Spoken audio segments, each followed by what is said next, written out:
Bienvenidos a un nuevo ciclo de entrevistas para ADN Sur TV. Hoy estamos con Cristina Barile, docente universitaria, investigadora también y coautora del libro Morir no es poco, estudios sobre la muerte y los cementerios. Es una coautoría junto con Celeste Castiglione. Bienvenida, Cristina. Bueno, muchas gracias por la invitación. Ahora, ¿y por qué la muerte como objeto de estudio de una investigación con un marco social, ¿no? Una investigación... Bueno, como te decía, surge, digamos, de las propias experiencias. En el caso de Celeste, ella estaba investigando los grupos de migrantes que llegaron a esa zona de la provincia de Buenos Aires. Pero cuando hablamos de migraciones, básicamente las migraciones internacionales, transatlánticas, está casi todo dicho. No hay mucho más, salvo en estos aspectos de los rituales.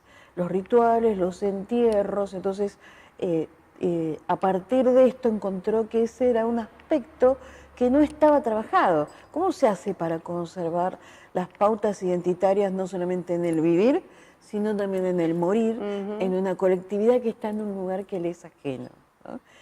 Por ahí pasa la curiosidad central de Celeste. Y en nuestro caso, estábamos trabajando, yo soy docente del siglo XIX, historia argentina del siglo XIX, estábamos trabajando con los auxiliares y los alumnos de esa promoción sobre el libro El Facundo de Sarmiento. Nosotros dijimos, vamos a empezar a preguntarle al libro, al autor, cómo hace para construir desde otro lugar que no fuera ese, para construir este concepto de civilización. Y ahí aparecieron varias cosas.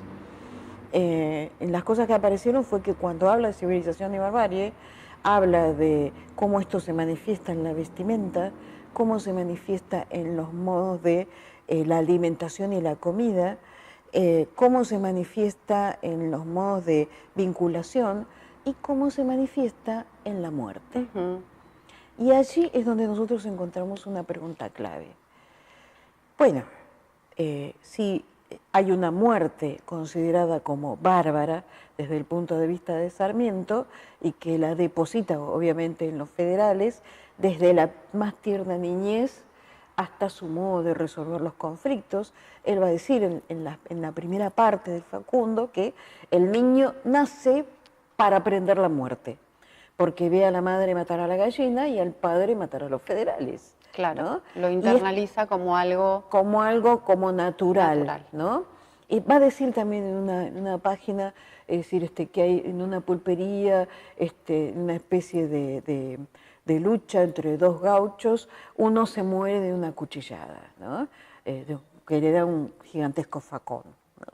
Y dice que algo así como producido el muerto, se anota en la partida, muerto de muerte natural.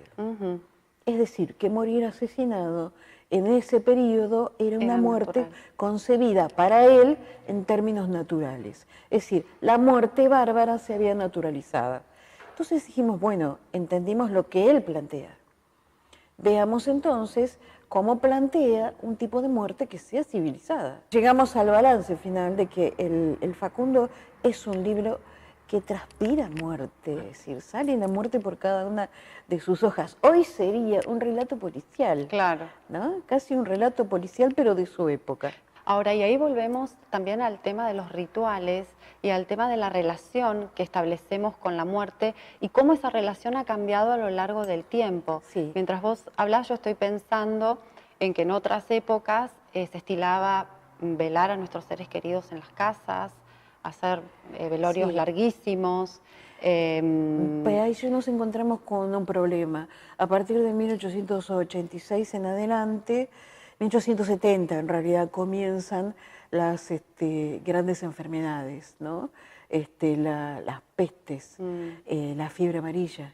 Eso va a limitar severamente el velatorio dentro de las casas. Entonces va a haber toda una normativa diseñada por los médicos higienistas para, digamos, en esos momentos se va a evitar el velatorio en las casas. No hay velatorio.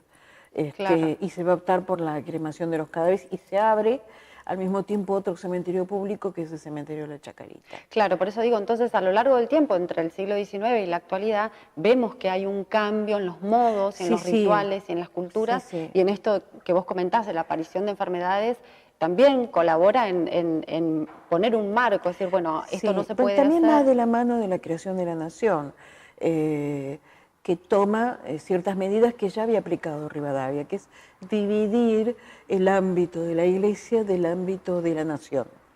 Entonces, si antes la iglesia se hacía cargo de los entierros, de los rituales, qué sé yo, sí, todavía para el ritual se consideran, pero el entierro se hace en un cementerio público, la Recoleta, la Chacarita, después era Flores, y el registro de la muerte y de los nacimientos pasa al Estado Nacional. Es necesario saber con cuánta población se va y si hay generaciones de recambio, ¿no? En ese momento la había.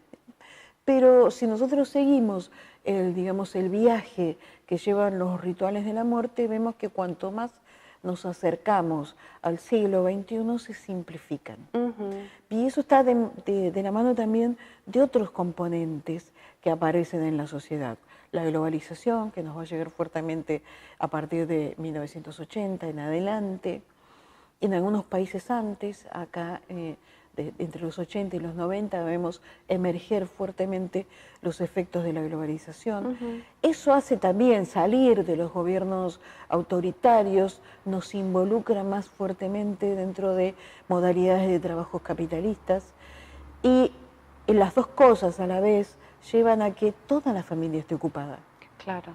Antes, ¿quién se ocupaba de los muertos? Los abuelos, los tíos, el tío soltero, la tía que quedó viuda. Hoy el tío soltero tiene que salir a trabajar todo el día y la tía que quedó viuda también, porque con la pensión que cobra por el marido no le va a alcanzar. Y los abuelos que antes estaban todo el día en la casa, ahora están cuidando a los hijos, de uno de los hijos o del otro, y también quizás teniendo alguna changa, algún trabajo extra, porque de la jubilación no pueden vivir. ¿Hay algún elemento de los que ustedes analizaron que se pueda poner en funcionamiento acá en Comodoro? Digamos, ¿qué notaron ustedes acá en Comodoro? Pensando en que Comodoro es una ciudad que creció demográficamente rápidamente en los pocos años, en estos últimos años. Entonces, ¿qué notaron ustedes en los cementerios? Esto de la falta de espacio físico, estoy pensando, ¿no? ¿Dónde enterrar a nuestros muertos?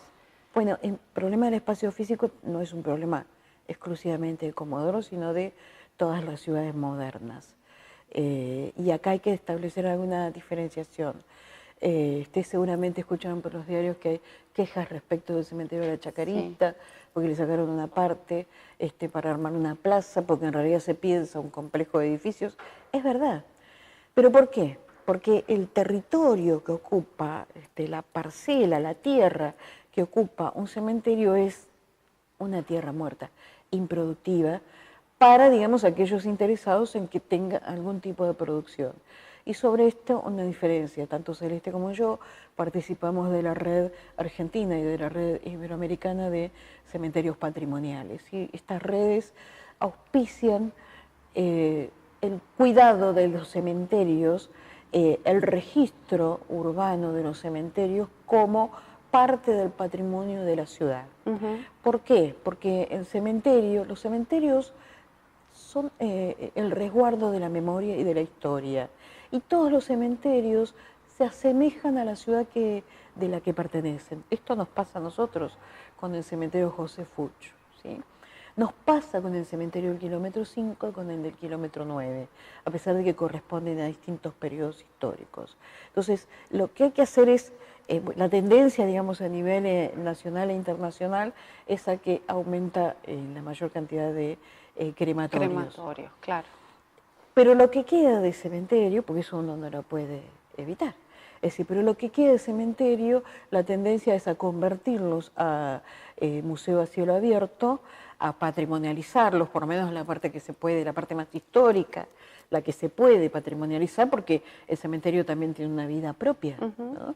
Y establecer quizás otras, todavía el cementerio del kilómetro 9 necesita ser más trabajado, por ejemplo, ¿no? Más modernizado en algunos aspectos. Y el cementerio del barrio José Fuch, si bien está muy parquizado y está muy cuidado. Todavía tiene que resolver problemas de tierras, de enterramientos que tienen que ser levantados, de familiares que ya no se tiene ninguna noticia, y revisar que no correspondan, digamos, a un periodo histórico del momento en que fue construido. Tanto el cementerio del Kilómetro 9 como el de José Fuchs son de 1944. Y es una fecha interesantísima. Primero porque corresponden a un periodo de cementerios nuevos. ¿Esto qué quiere decir? Que nacen en plena desarrollo urbanístico de la ciudad de Comodoro Rivadavia, ¿no? Es decir, entre 1944 en adelante hasta el 55 más o menos, ese desarrollo se despega, la ciudad crece. Y crece de cierto modo que está presente en el cementerio, ¿no? Las tendencias arquitectónicas de la época, el constructivismo, todo esto está allí resguardado, es decir, una preeminencia del cemento, de las líneas rectas, de algunas curvaturas, porque se piensa ya los enterramientos, los monumentos, los lugares de entierro, se piensan a futuro, ya no solamente para ese presente. La Recoleta es un cementerio para ese presente en que fue construido, ¿no? Estaba pensando, ahora que lo decís, en la película Coco, que es un buen ejemplo, ¿no? de la temática de la muerte, de cómo honrar a nuestros. Saber que la muerte existe, no importa lo que sea en el más allá, nos hace estar más plantados en este mundo, más conscientes del tiempo que tenemos para vivir, para hacer cosas, pero sobre todo para disfrutar. Para disfrutar lo que tenemos. Cristina, me quedo con esta frase. ¿Dónde podemos conseguir el libro? Contanos. El libro se consigue en Jenny, y se consigue en Jenny, los locales de Jenny, pero también se consigue en temática por la librería online, se consigue en la librería Hernández y también en Hernández Online. Y tengo entendido que, por lo que nos ha dicho la editorial, que próximamente estaremos también en Cúspide, ¿no? Bien, bueno, éxitos entonces en las próximas presentaciones. Bueno. Estuvimos con Cristina Barile, autora del libro Morir no es poco, estudios sobre la muerte y los cementerios. Hasta la próxima.